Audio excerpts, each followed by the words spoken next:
जय श्री गणेश। नमस्कार, मैं आचार्य संजय द्विवेदी। मेरे समस्त प्रबुद्ध दर्शकों का मेरे चैनल पर हार्दिक स्वागत है।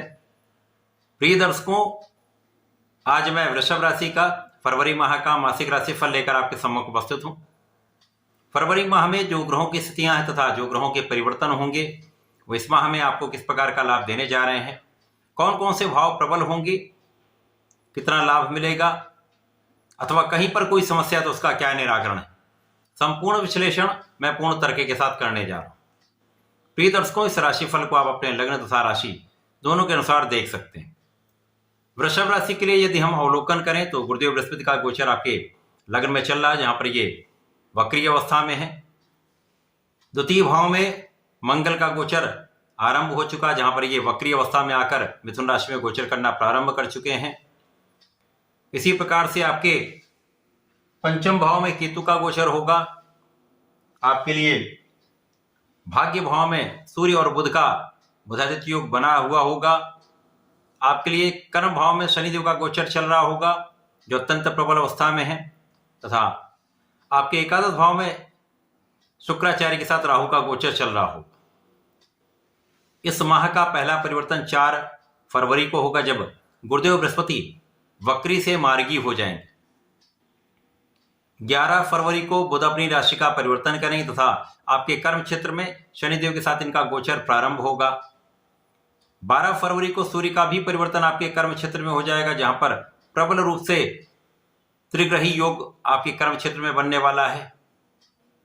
इसके पश्चात 24 फरवरी को मंगल, जो आपके द्वितीय भाव में गोचर कर रहे हैं, ये वक्री से मार्गी हो जाएंगे।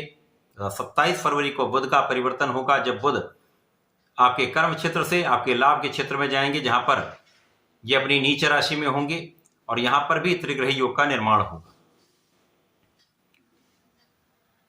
गुरुदेव बृहस्पति का गोचर आपके लग्न में चल रहा है, जब ये निश्चित रूप से यहां पर आपके लग्न को प्रबलता देंगे। साथ ही साथ गुरुदेव की दृष्टि का प्रभाव अत्यंत महत्वपूर्ण होता है। इस पूरे माह में आपकी शिक्षा का क्षेत्र अत्यंत विस्तृत रहने वाला है। शिक्षा में संपूर्ण सफलता आपको प्राप्त होगी। ज्ञान का क्षेत्र विस्तृत होगा। ज्ञान के क्षेत्र में आपके परिणाम भी बहुत अच्छे आने वाले हैं। जो विद्यार्थीगण हैं उनके लिए यह समय बहुत अच्छा है। इसी प्रकार से इस माह में संतान सुख प्राप्त होगा। संतान भी बहुत अच्छी रहने वाली है। जीवन साथी का सहयोग मिलेगा। जीवन साथी से आपको लाभ का योग भी बन रहा है। इस माह में जीवन साथी के साथ आपका सामंजस्य अच्छा हो जाएगा तथा आपके धन के क्षेत्र को प्रबलता प्राप्त होगी। यहां पर साझेदारी में एक अच्छा लाभ आप लेने जा रहे हैं। इसी प्रकार से इस माह में प्रारंभिक समय से ही आपका भाग्य भाव अत्यंत प्रबल रहने वाला है। भाग्य का संपूर्ण साथ आपको प्राप्त होगा, क्योंकि इस समय में सूर्यदेव, जो आपके लिए सुख भाव के स्वामी हैं, बुध आपके धन के स्वामी हैं तथा आपके पंचम भाव के स्वामी होकर इनका गोचर आपके भाग्य भाव में होगा। निश्चित रूप से यह अत्यंत प्रबल स्थिति बन रही है। जब भाग्य भी संपूर्ण रूप से प्रबल होगा, आपके धन की प्रबलता आपको प्राप्त होगी, महाधन का आगमन होगा। वाणी भी अत्यंत प्रबल रहने वाली है। वाणी की चतुरता से आप अपने कई काम बहुत अच्छे से यहां पर संपादित करने वाले। इसी प्रकार से परिवार का संपूर्ण सहयोग आपको प्राप्त होगा। इस पूरे समय में आपके लिए यह माह सुखमय होने वाला है। सुखों की वृद्धि का समय है। शनिदेव का भी संपूर्ण प्रभाव आपके चतुर्थ भाव पर है। अत्यंत प्रबल स्थिति बन रही है। शुक्राचार्य, जो ऐश्वर्य वैभव धन संपदा देने वाले हैं, उनका प्रभाव आपके एकादश भाव में है, जहां पर ये राहु के साथ में है। यद्यपि यहां पर शुक्राचार्य उच्च राशि में है, परंतु राहु के साथ कहीं ना कहीं एक दुर्योग भी बनता है। लेकिन एकादश भाव में समस्त ग्रहों का प्रभाव अत्यंत सकारात्मक होता है, जिसके कारण शुक्राचार्य का विशेष लाभ आपको प्राप्त होने वाला है, जो लग्न के स्वामी।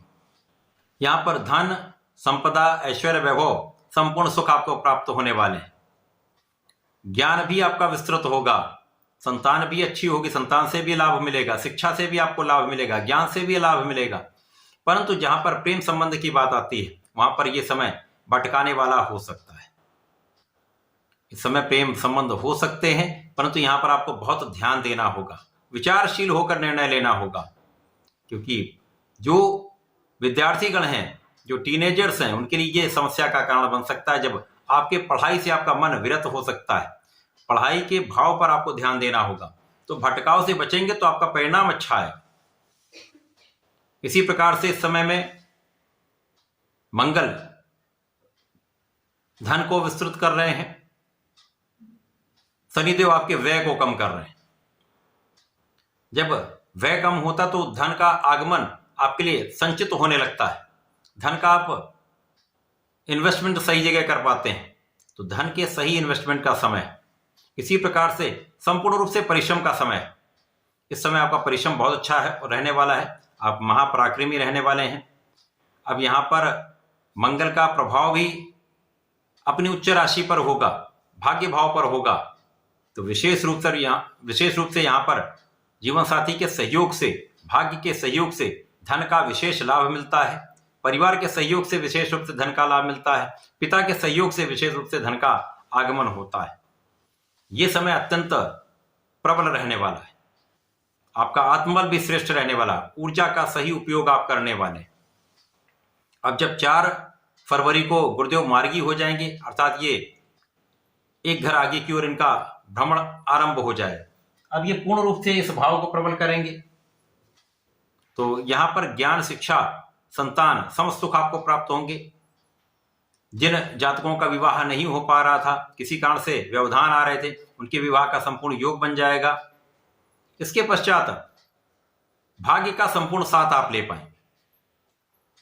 अब जब बुध कर्म भाव में जाएंगे, जहां पर ये अपने परम मित्र शनिदेव के साथ में होंगे, यहां पर विशेष योग बन जाएगा। धन के स्वामी का कर्म के स्वामी के साथ संयोग, कर्म क्षेत्र में संपूर्ण उन्नति का योग बनता है, धन संपदा का विशेष आगमन होता है, कार्यक्षेत्र में पद की वृद्धि होती है, कार्यक्षेत्र का विस्तार होता है, तो निश्चित रूप से यहाँ पर इनकम आपकी बढ़ेगी, धन बढ़ेगा, आपका यश बढ़ेगा।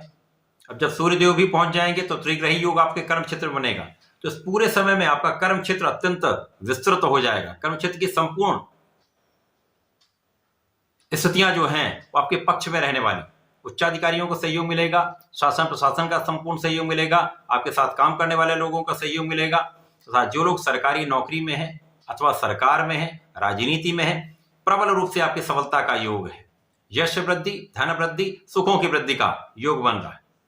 इस समय में आप भूमि भवन वाहन का संपूर्ण लाभ ले पाएंगे, भूमि भवन वाहन का संपूर्ण योग बन रहा है। माता पिता के सुखों में भी वृद्धि होगी, जनता का संपूर्ण सहयोग आपको प्राप्त होगा। अब जब मंगल मार्गी हो जाएंगे तो ये अपनी नीच राशि की ओर इनका गमन होगा, यद्यपि ये यहां पर 2 अप्रैल तक रहने वाले, राशि परिवर्तन नहीं होगा, परंतु ये पीछे की ओर आ रहे थे, ये यहां पर धन भाव को प्रबल करें, तो परिवार के क्षेत्र में वृद्धि होगी, परिवार में वृद्धि का योग है, धन वृद्धि का योग है, तथा वाणी से विशेष लाभ आपको प्राप्त होगा।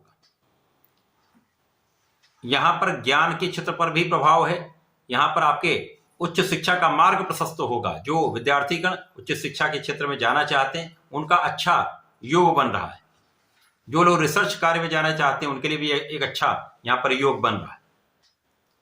अब बुध जब आपके लाभ भाव में जाएंगे, यहां पर ये अपनी नीच राशि में होंगे, परंतु यहां पर नीच भंग होगा। अब नीच भंग जब हो जाता तो विशेष लाभ प्राप्त होने लगते हैं। जिन जिन भाव के स्वामी बुध हैं वहां पर प्रगति हो जाती है। जैसे यहाँ पर राहु का जड़ दोष भी होगा, परंतु यहाँ पर लाभ भाव है, तो कहीं न कहीं समस्याएं कम होंगी, लाभ की स्थिति अच्छी रहने वाली, यहाँ पर धन की स्थिति प्रबल रहने वाली। कभी कभी इन्वेस्टमेंट पे आपको ध्यान देना होगा, धन आएगा, धन का संचय भी होगा, परंतु गलत इन्वेस्टमेंट से बचें, अथवा व्यापार में कुछ धन बड़ी मात्रा में लगाने से बचें। अपने व्यापारिक क्षेत्र में सलाह लेकर या सोच विचार कर यदि आप इन्वेस्टमेंट करेंगे, समझदारी से कार्य करेंगे, तो कहीं पर बड़ी समस्या नहीं आएगी। यदि आप विचार करके, विचारशील होकर, अपने ज्ञान का उपयोग करके काम करेंगे तो समस्या नहीं आई।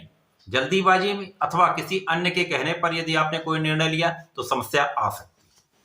तो ये माह आपके लिए अत्यंत विशेष है, विशेष रूप से आपके शिक्षा के क्षेत्र के लिए, संतान के भाव के लिए, आपके प्रगति के लिए, कार्यक्षेत्र में उन्नति के लिए, धन लाभ के लिए अत्यंत विशेष है। इस पूरे समय में आपको नियमित रूप से भगवान भोलेनाथ पर जलार्चन करना चाहिए, ओम नमः शिवाय का जप करना चाहिए, तथा प्रत्येक शुक्रवार को भगवान भोलेनाथ पर जलार्चन करें तथा पंचामृत से अभिषेक करेंगे तो ये समस्याएं दूर होंगी। जो राहु और बुध का प्रभाव प्राप्त होगा उसका लाभ आपको मिल पाएगा, समस्याएं कम। तो ऐसा करके समय का उपयोग करें, लाभ लें। धन्यवाद, नमस्कार।